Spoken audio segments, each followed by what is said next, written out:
முன்னேற்றக் கழகத்தில் தலைமை நிர்வாகிகளை முதலாக நியமிக்கும் போது தத்துவ கவிஞர் ஈடு இணையற்ற கவிக்கோமான் குடியரசு அவர்களுடைய பாட்டுக்கள், கவிதைகள், அவர் திராவிட இயக்கத்துக்கு ஆற்றிய பணி, இதையெல்லாம் நினைவில் கொண்டு அவரையே தலைமை நிர்வாகிகளில் ஒருவராக நாங்கள் அவரை நியமித்தோம். அதன் பிறகு தேர்ந்தெடுக்கவும் செய்தோம். அவர் நிமிட நேரத்திலே எழுத ஆரம்பித்தால் மணிக்கணக்காக கவிதைகளை எழுதி குவித்துக் கொண்டே இருப்பார். அவருடைய சின்னஞ்சிறு வீட்டில், புறாக்கூடு போன்ற வீட்டில் 10,000 புத்தகங்கள் இருந்தன. அதன் பிறகு அவருக்கு 7 பிள்ளைகள்.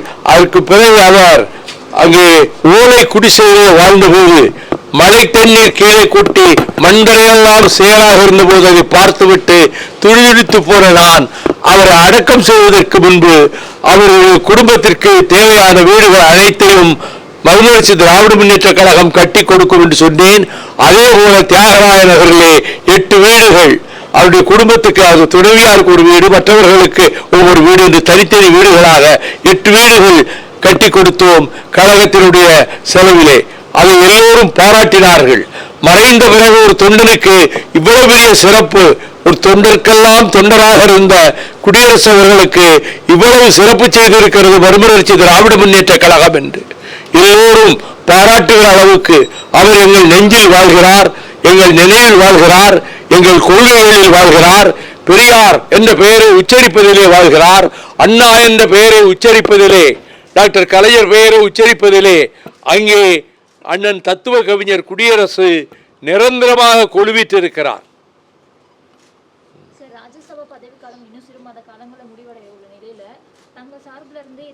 அது மாதிரி பேப்பர் ஒன்றும் போடலையே,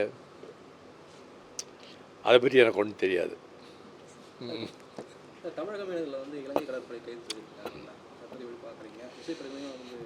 நான் நாடாளுமன்றத்தில் இருந்த ராஜ்யசபா இருந்த 18 வருஷத்துலேயும் இந்த பிரச்சனையை எழுப்பாத நாள் கிடையாது. இப்பயும் இந்த போகிற கூட்டத்தொடரில் மீனவர்களை பற்றி தான் நான் எழுப்பினேன்.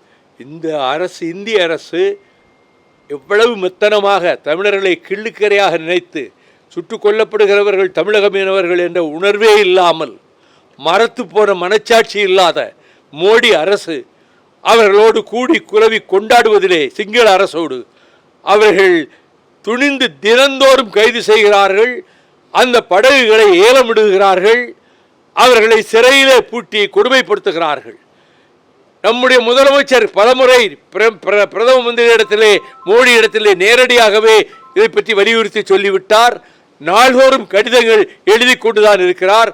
ஆனால் அங்கே இருக்கிற அரசு இந்த தமிழர்களை இந்திய குடிமக்களாகவே நினைக்கவில்லை மோடி அரசு என்று மோடி அரசை நான் குற்றம் சாட்டுகிறேன். ஒரு சுண்டைக்காய் நாடு, ஒரு மாநில காவல்துறைக்கு கூட ஈடு கொடுக்க முடியாத ஒரு இராணுவத்தை வைத்துக் கொண்டு 7 நாடுகளின் இராணுவ உதவி கொண்டு அவர்கள் தமிழ் இனத்தை அழிப்பதற்காக ஒரு இனப்படுகொலையை செய்து முடித்தார்கள். இப்பொழுது தமிழக மீனவர்களையும் அவர்கள் கைது செய்வது, சிறையில் அடைப்பது, கோடிக்கணக்கிலே அபராதம் விதிப்பது என்ற ஒரு கொடிய செயலை செய்து கொண்டிருக்கிற போது மத்திய அரசுக்கு மனச்சாட்சியும் இல்லை. தமிழர்களை பொறுத்தமட்டிலே அவர்கள் உதாசீனப்படுத்துகின்ற, ஓரவஞ்சகம் செய்கின்ற அநீதியை, அக்கிரமத்தை மோடி அரசு செய்து கொண்டிருப்பதற்கு என்னுடைய கண்டனத்தை நான் மீண்டும் பலமாக தெரிவித்துக் கொள்கிறேன்.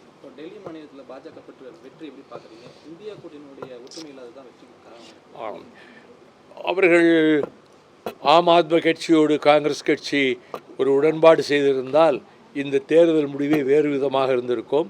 ஆம் ஆத்மி கட்சி மீண்டும் ஆட்சிக்கு வந்திருக்கும், காங்கிரஸுக்கும் இடங்கள் கிடைத்திருக்கும். இந்த ஒற்றுமை இல்லாமல் பிரிந்து போனதன் விளைவாகத்தான் பிஜேபி இத்தனை இடங்களிலே ஜெயிக்க முடிந்தது. எல்லாம் 1000 ஓட்டு 500 ஓட்டு வித்தியாசத்திலே.